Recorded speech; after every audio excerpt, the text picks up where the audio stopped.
Bueno, buenas tardes. Bueno, mucho gusto, encantado, Ignacio, de Esta es encontrarnos con usted. una edición especial para el programa con Alba Bohemia y acá nos encontramos con alguien que no todos conocen en Atlanta, pero muchos sí y muchos también lo conocen acá en el barrio porque es una persona, bueno, muy querida, muy conocida, así que estamos con el gran Pepe Carvalho, José Carvalho. ¿Cómo te va, José? Bueno, muy bien, el conocimiento es que yo nací en Villa Crespo, nací en la esquina de Loyola y La Valleja en el año 34, lo que me llevó a cumplir hace unos días 90 años.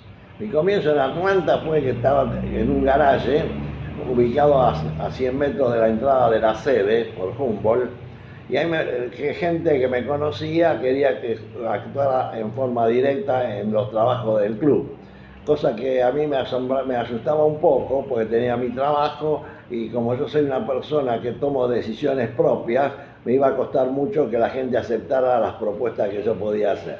De cualquier manera, por intermedio de esta gente, yo llegué y ocupé la protesoría del club, en donde fue bastante bien y donde se lograron algunas cosas que fueron importantes para el club. Está bien, pero nos vamos adelantando un poco, porque ya me Así estás es. hablando de grande. Sí. ¿Cómo llegaste a ir a ver Atlanta de chico? Vos naciste acá en el barrio y nos interesa saber, pues algo ya me fuiste contando, pero Sí. a la gente que no sabe le interesa saber, bueno, Pepe Carvalho, ¿cómo hizo de chiquito? ¿Fue con su tío, con su papá, con amigos del colegio? ¿Cómo llegaste a ir a empezar a ver en la cancha vieja, obviamente? Porque todos sabemos desde cuándo. ¿De qué año es que vos te acercás a ver los partidos primero? Yo nací en el 34, pero de chiquito, cuando tendría 10, 11 o 12 años, mi papá también iba a ver los partidos de Atlanta. Y me llevaba, aunque yo en ese momento era un poco pequeño y tenía miedo que me pasara algo, porque la cancha de Atlanta estaba pegada con la de Chacarita. Y ahí fue donde se inició, que empecé a ver Atlanta, me entró en la sangre, el alma bohemia, y continué, hasta que llegué a un puesto más adelante que me resultó provechoso para mí y creo que para el club también, porque la gente me apreciaba, me aprecia y sigo pensando que Atlanta es parte de mi vida. Sí, eso no lo dudamos, es parte de nuestra vida. Vos desde mucho antes que yo, por suerte, porque soy un poco más joven que vos, pero bueno, vos tuviste mucha injerencia en todo lo que pasaba en Atlanta. ¿Y cómo eran aquellos días? ¿Qué te recordás de aquellos tiempos en el cajoncito, mucho más chiquito, con otra orientación de la cancha? ¿Qué te recordás de eso? ¿Cómo eran los tablones? Haces así, me imagino que estás recordándote. ¿Cómo era el tema de los tablones y todo eso? Mucha gente no sabe eso. Claro, lo que pasa es que a veces en esa época, los que éramos más chicos, los padres no le daban tanta soltura a los hijos como ahora, que cruzan la calle solo y todo. Yo tenía que ir con él al estadio a ver el partido y me fue ingresando el alma bohemia y me interesó tanto el fútbol y principalmente Atlanta, que me llevó a pensar ya en forma positiva de que soy un bohemio de ley. Exactamente. Y bueno, claro, fueron pasando los años, hiciste la conscripción. Hice la conscripción, sí, en el año, bueno, tenía 18 años yo cuando hice el servicio militar, que lo hice en el Ministerio de Ejército, y estuve ahí 8 meses haciendo la colimba, como se les llamaba en esa época. ¿Y cómo hacían los días que había? Atlanta jugaba los domingos. Claro, jugaba los domingos porque era de primera. Yo como estaba un poquito en el Ministerio de Ejército haciendo esto, los sábados y domingos tenía libre. Y si jugaba de local lo iba a ver. Siempre jugábamos los fines de semana, no como ahora. Claro, eran los domingos los partidos. Claro. Después empezamos a jugar a los sábados y hoy terminamos jugando en un rejuntado, ¿no? Bueno. Y bueno, pasa el tiempo, te haces más grande y empezás a colaborar para después, bueno, pasar a la comisión directiva. Eso, contame un poquito quiénes fueron tus compañeros de comisión directiva, cómo empezó todo eso, si te recordás, yo creo que sí, Sí, pero si te recordás con quién empezaste de aquella época. ¿Había grieta también en aquella época o eran todo para el mismo lado? No, eran casi todos. Lo que más le importaba a la gente en esa época no era la política, sino el Club Atlanta. Y fue creciendo Atlanta. ¿Y con qué grupo? ¿Cómo era? ¿Te recordás algunos apellidos? Como no, Isaac Slipak, que era el secretario del club, que todo el mundo dudaba de su honorabilidad y más que nada me empujaban a mí a ingresar al club porque decían que podía haber un escape por ese lado, cosa que fue totalmente desmentida porque fue un tipo que para mí fue el maestro. Junto con Davilman, que también estuvo en AFA, un puesto bastante importante, Colomberoto, muchísima gente que ya en este momento los nombres se me van escapando, porque los años también me van consumiendo. Están todos en la nube bohemia. Así es. Sí. Yo creo que sos, ojalá que por muchísimo tiempo más, pero sos, creo, de la comisión directiva antigua, una de las personas, creo que más grandes. ¿Vos llegaste a estar en la compra del terreno o ya había pasado? Entonces compró en el 44, Sí. por lo que yo he leído. Vos en el 44, ¿te recordás? Sí. Vos sos del 20, Yo nací del 34, no, 44 tenía 10 años, claro. Así que vos sos posterior. Sí, eso yo no lo recuerdo, lo sentía nombrar, porque mi papá sí era fiel y iba a ver todos los partidos de Atlanta. Vos ibas de local. De local, sí. Y de sí, visitante, por ejemplo, a Ferro, Argentino Junior, ¿podían ir ustedes? Sí, en un momento me llevaba a mi papá, que en ese momento tenía que trabajar, porque en ese momento éramos una familia muy humilde y mis padres habían llegado de Europa prácticamente con la mano vacía y se ocupaban de sus negocios, pero también se ocupaban de tener un momento de diversión, viendo Atlanta, les gustaba, se fueron enamorando del club. A mí me hicieron de socio de chiquito, hoy creo que debo poseer el número más bajo de socio del club. ¿Te lo recordás? El número, creo que son 890 el número de mis socios ahora aproximadamente. Vos llegaste a ver como yo, que soy un poco más joven, 3 partidos un domingo, es decir, mi papá, yo iba con mi papá con sándwiches Sí. a la cancha, vos llegaste a hacer algo parecido, se veía la tercera, después la reserva y después la primera, el mismo día. Claro, el mismo día veía la tercera y la primera. Generalmente los jueves se jugaba la reserva en esa época. Ajá. Sí. Después fue todo cambiando y hoy tenemos... Sí, ahora por un tema de policial y esto Claro. y lo otro ya no quieren cubrir ni un ratito más. Pero era entretenido porque uno veía cómo van creciendo los jugadores en Obvio. las inferiores. En la época de Madurga, en la Claro. época de Londeiro, de todos esos jugadores, yo me recuerdo que la gente venía a ver la división inferior de Atlanta, eso Seguro. es. Y Atlanta era un semillero de jugadores, jugadores muy importantes salieron de Atlanta, que hoy siguen siendo figuras en medios de comunicación, Conocí, o en gente comentarios. conocida, sí. Así es, sí, sí. Bueno. Bueno, y después, ¿cómo siguió? Siempre hablando de tu vida, ya llegamos a la época del 70 aproximadamente. ¿Y cómo llega ahí? ¿Qué cargo tenías dentro de la comisión directiva en esa época? En el año 74 había un muchacho de León que era muy afín en el club, que concurría casi todos los días ahí al club. Me insistía en que agarrara un puestito de comisión adjunta, que no fuera directiva. Pero no me entusiasmaba esas cosas hasta que un día fui convencido y empecé siendo el protesorero del club durante el periodo que me correspondía, donde se hicieron algunas mejoras en el club. Empezamos luchando por hacer la tribuna nueva. Digamos, para que la gente sepa y los Sí. jóvenes, ¿cuál es la tribuna? Así queda todo claro. ¿Cuál es la tribuna en esa época? Era la tribuna que daba sobre la calle Humboldt, que fue terminado, lo que quedó pendiente fue el frente de eso, pero la cancha, los vestuarios, la habilitación, todo eso... ¿Ya se estaba cumplió. hecha la parte del segundo piso? No. Porque yo creo que la cancha se inauguró en el 61 Sí, y después en el 70 y algo el segundo piso, con las cabinas. seguro, sí. Por la fecha es así. Así es, Pero sí, bueno, en esa fecha. Sí. Ahí ya actuaste vos, ya como protesorero o como tesorero. No, yo nunca fui tesorero, fui tesorero, pero manejaba esto porque generalmente me acompañaba a mí, ahora que no recuerdo el nombre en este momento, no se ocupaba mucho del tema, y comencé siendo el tesorero, yo manejaba todo eso. Tenía libertad de acción, en moverme porque sabían ellos que yo trabajaba con autoridad, con solvencia, con fuerza como para hacer las cosas. Si eso es la tribuna en un momento muy difícil y se consiguió hacer. Cierto que también me ayudó el PRODE, que eso fue una ayuda para poder terminar esas tribunas. Y quedaron muy bien porque todo eso se hizo en esa época que era dura para el club. Sí, vos me comentaste, quiere decir que cuando llegó el PRODE, eso fue una gran ayuda para los equipos, más como era nuestro club, que estaba en primera. Así es. Y eso era un buen dinero o una parte importante para poder solventar ese gasto tan grande, obviamente. Sí. Eso siempre es caro. Sí, no, era un dinero muy importante que ingresó a los clubes, sí, fue una ayuda importante y yo en mi actividad como tesorero me resultó positivo, pues se pudieron hacer muchas obras, el club avanzó, se techó la cancha de básquet que era descubierta, se hizo la cobertura de eso, y el club en ya estamos hablando en el club, la sede social. Siempre ahora la sede social, sí, que Atlanta tenía un buen equipo de básquet, en ese tiempo había...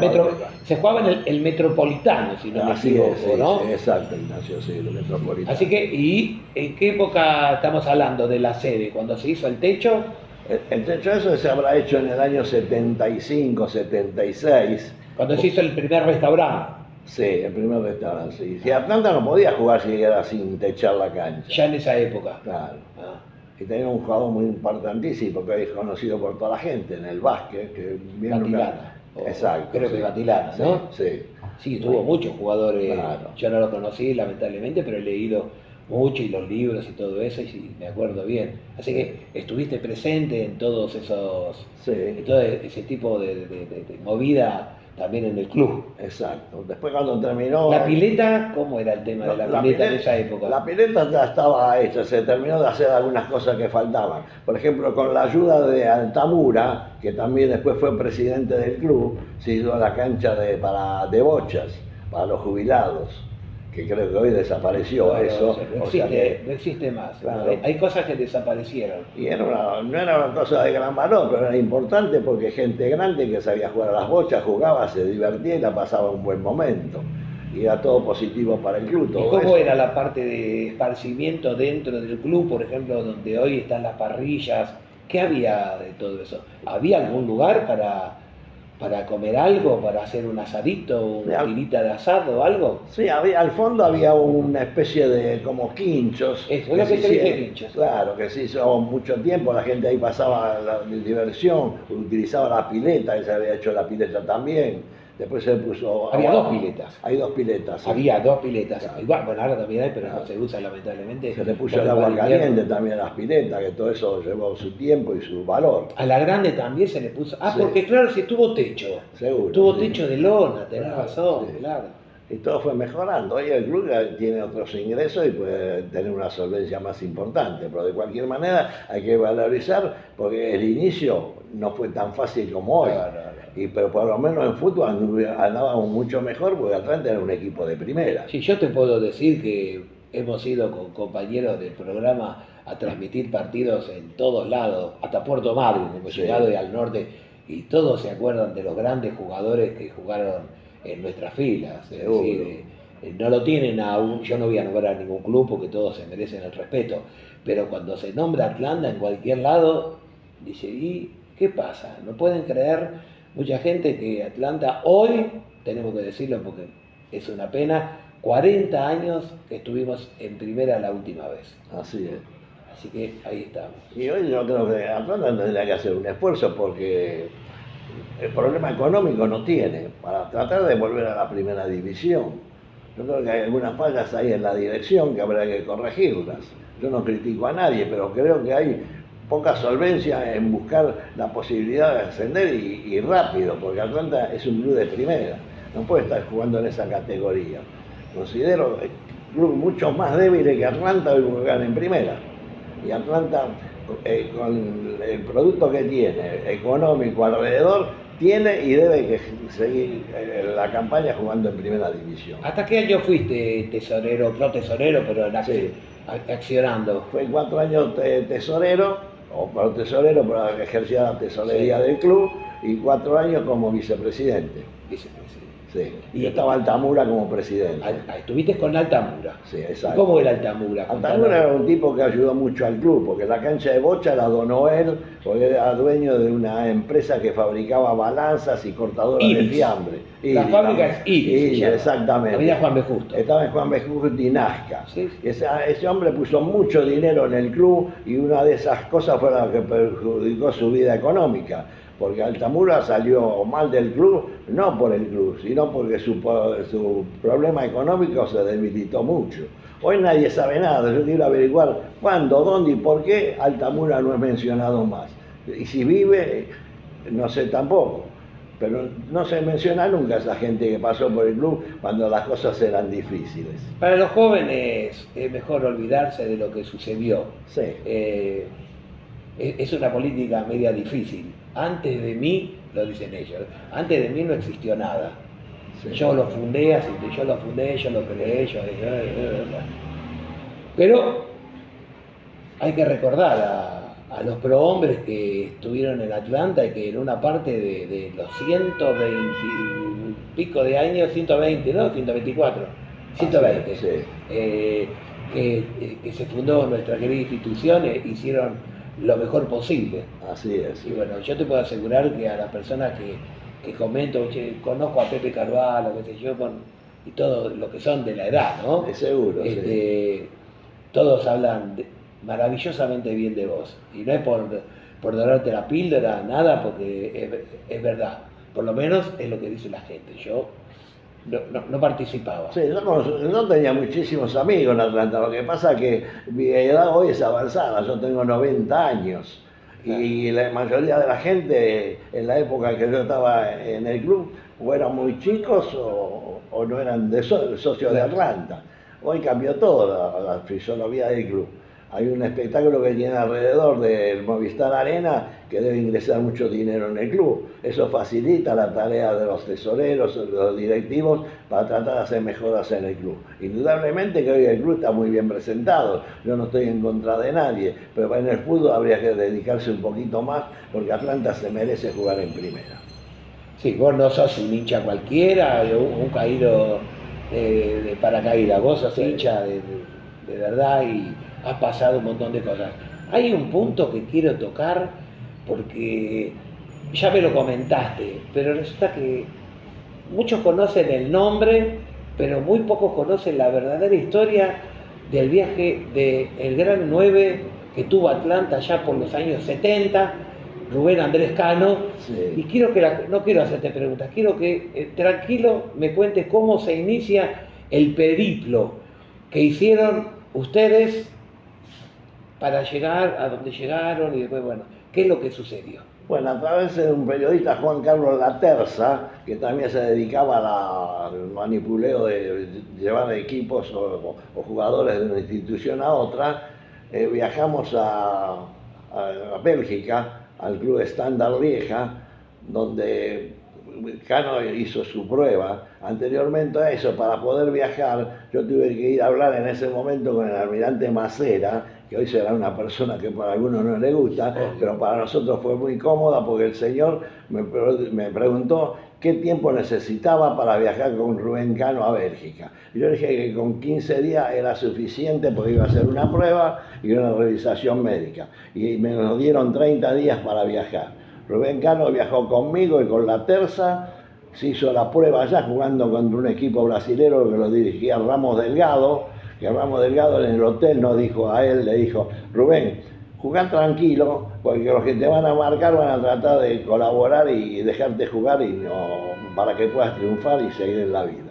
Y fue así. Lamentablemente no quedó ahí, pero al poco tiempo se hizo un negocio con España y se pudo transferirlo al Elche, creo que fue en esa época. Un poquito después. Claro, un poco él terminó el después. Campeonato acá.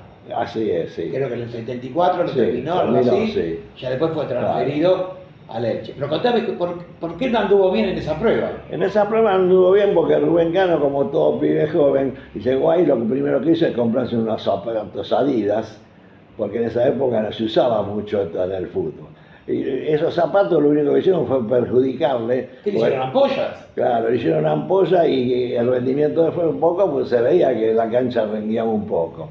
El técnico tampoco fue buena persona, porque faltando 3 minutos para terminar el primer tiempo lo sacó, Claro. cosa que el público no estaría conforme con él. Eso lo perjudicó un poco, pero de cualquier manera le resultó mucho mejor, porque fue a España donde triunfó, y en España es un jugador de gran prestigio. Sí, porque clasificó a España para el Mundial 78. Así es, sí. Hizo el gol del triunfo antes antes del Mundial, si no España no se clasificaba. Él después se hizo español y pudo jugar para el seleccionado español. Así es, sí. Muy conocido para la gente, no solamente de Leche, que más tiempo, pero para los otros equipos que jugó, siempre yo leo los saludos que le mandan y es muy querido. Sí, es un gran muchacho, está un poco caído de salud, pero para ya se repuso, ya anda bastante bien, se lo merece, porque es un buen chico, la verdad. En España se desenvolvió perfecto, es una persona muy, muy querida. Contame un poco de los jugadores de esa época, cómo se manejaban, cómo era, venía un jugador de afuera y cómo era, Atlanta tenía un lugar donde tenía para que vayan a una pensión o hoteles, no sé si, bueno, pero tesorero. Claro, sí. ¿Cómo se manejaba todo eso? Generalmente había un dúo de personas que trabajaban en negocios recorriendo el país y conocían de fútbol. Y esas personas nos recomendaban ciertos muchachos que después probábamos acá, como fue con Rubén Cano y muchos otros. Con Rubén Cano tuvimos suerte y también la tuvo él, porque hoy es un jugador reconocido en el mundo. Pero esa gente nos recomendaba jugadores que después que nosotros los contratábamos. Primero los teníamos a prueba viviendo en un hotel para ver la juventud que era.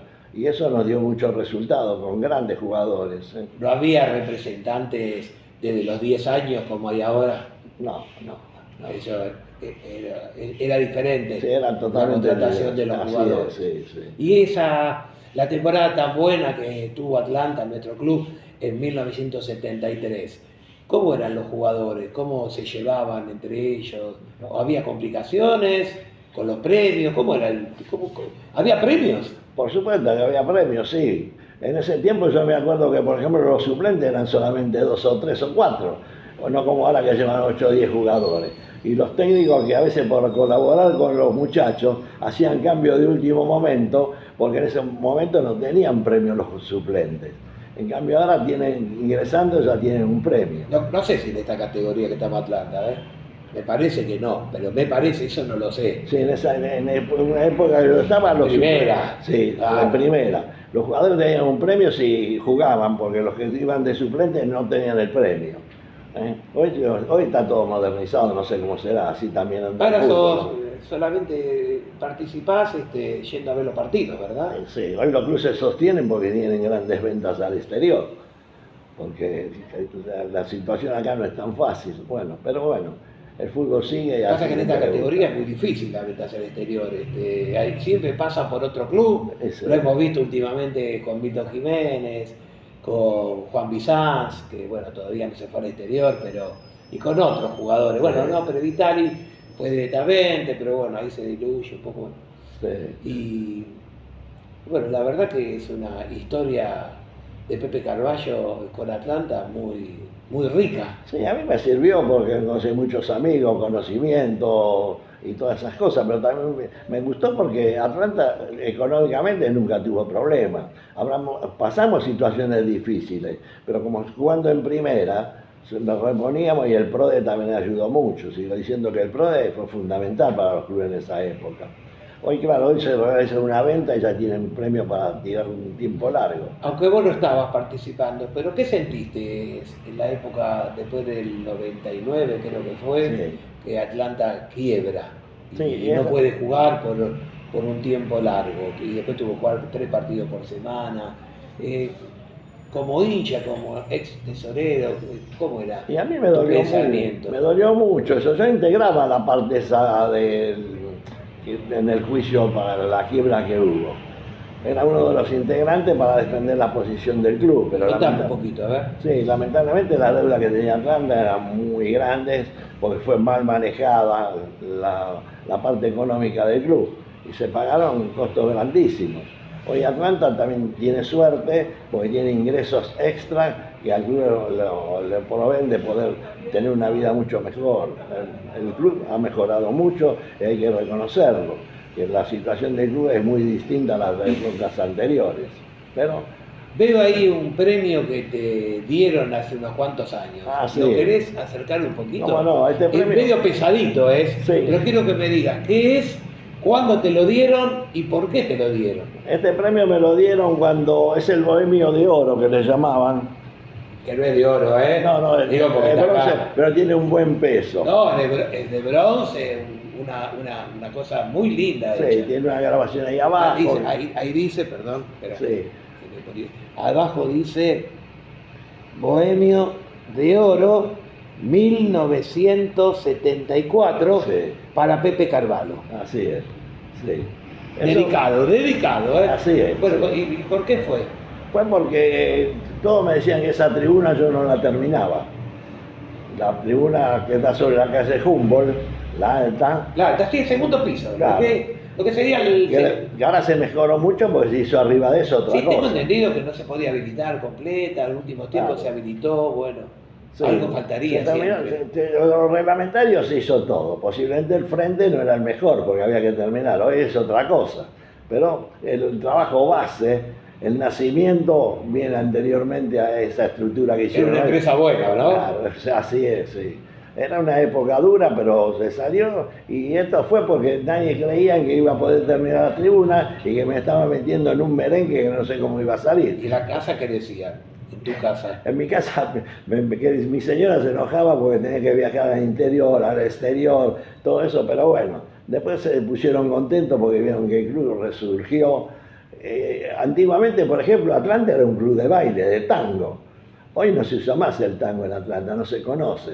Se conoció hace unos días con... Y bailes. Y bailes. Ah, hicieron el mundial, ¿verdad? Del tango, sí. Eso fue, para mí fue un hecho importante porque... Ya se hizo varias veces, pero acá es la primera vez. Así es, sí. Acá en el estadio al lado nuestro, ¿no? Atlanta tiene muchas mejoras que hay que reconocerlas también ahora, ¿no? Pero también cuentan con una fase económica mucho más liviana que la que había antes.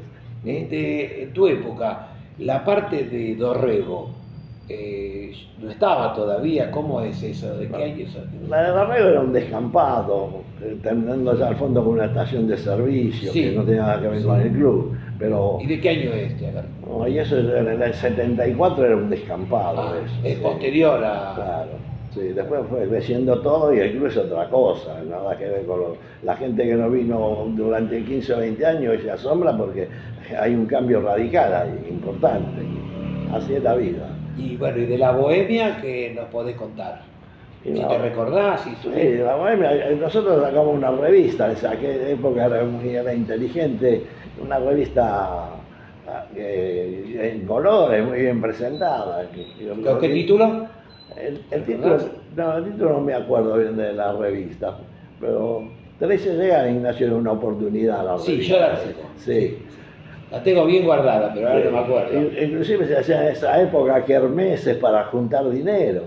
Era una época difícil. Hoy es todo más fácil. Mirándolo hoy de afuera dice que todo es fácil, pero es como criar un hijo.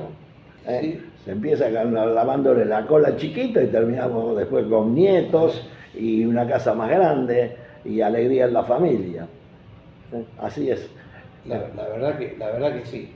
Para mí fue importante haber llegado a Atlanta porque me hizo primero vivir una vida distinta a la que yo tenía, que era comercial, y pasar a esa etapa donde también tenía luchas porque había gente que no entendía las cosas, piensa que todo es gratis y no, el club se hizo con esfuerzo y hay que cumplirlo con las promesas que se hacen. Para que se hagan socios, sí. Era difícil, había muchos que no eran socios pero iban a la tribuna. ¿Cómo se manejaban ese tipo de cosas? Sí, como en todos lados, por ejemplo, había una parte de socios que eran, algunos ni pagaban ni era como nos llamaban la barra brava de aquella época, que querían viajar al interior cuando viajaba el club, y cuando yo era tesorero veían las boletas de los hoteles, vino Rutín y otras cosas, que yo corté eso y me ponía a la gente en contra, pero no era eso, ellos viajaban para tener una diversión. Pero no tomaban agua de la canilla. Claro, no tomaban agua. Y bueno, la vida es así. Pero yo, por haber llegado a Atlanta, me sirvió de mucho. Hoy mismo me sirve porque hay gente que me conoce, que no me conocería y hoy sigo siendo el mismo tipo que estaba en aquella época. Nací en el barrio. Sí, ya lo contaste al principio. Repetilo, ¿dónde es que naciste? Loyola y La Valleja, viví en la casa que tenía mi papá, que tenía un despacho de pan ahí, que era mi vieja era un portugués que vino con una valija al hombro, y mi mamá era una señora que trabajaba de servicio doméstico en la calle Lambaré. Y ellos me enseñaron en la vida a ser correcto, a tener una vida sana y llegar a lo que llegamos hoy. Hoy yo tengo un capital inmenso, importante, gracias a mi viejo, que todo lo que me enseñó fue trabajar y estudiar. Así que la vida me... Tenés tus hijos que también son... Tengo hijos, nietos. Son profesionales. Sí. La única diferencia que tengo con mis nietos es que yo soy de Atlanta y ellos son todos de Boca. ¿Cómo hiciste? ¿Cómo permitiste que se metiera esa cuña? ¿Eso puede ser porque Atlanta no juega en primera? No sé, porque yo Atlanta lo llevaba en la sangre, pero yo fui a ver Atlanta de cuando era chiquito. Yo tenía 8, 6 o 5 años y mi papá me llevaba a ver el fútbol. Atlanta íbamos a ver. Y estábamos, como decir, Atlanta con Chacarita era como River con Boca, sí. Esa rivalidad que había. Me imagino con las canchas llenas, yo he visto filmaciones, pero me imagino lo que sería el cajoncito lleno de gente, se ve 20.000 personas. Toda tribuna de madera en sí, esa sí. época. Y para saber cómo eran los resultados de los otros partidos, existían alumni. Sí, yo eso ya lo llegué a ver. Claro. Sí, pues te marcaban arriba y tenía la contraseña comprando la revista. Había que comprar la revista porque no siempre tenía el mismo número los jugadores. No, claro, y si no, no vendía. Estaba todo estudiado. Y el tipo tenía que bajar, ir a una casa que así conseguía telefónicamente los resultados. Así. Hoy todo eso está totalmente diferente. Claro, con la radio portátil y escuchan todo y saben todo. Pero es bueno, es interesante haber pasado aquel momento y yo he vivido 2 épocas, vamos a decir, la gente pobre y hoy Atlanta, que es un club millonario, diría también, porque tiene sus buenos ingresos. Y es una institución que crece, crece y crece. El Movistar Arena también movilizó a todo el barrio.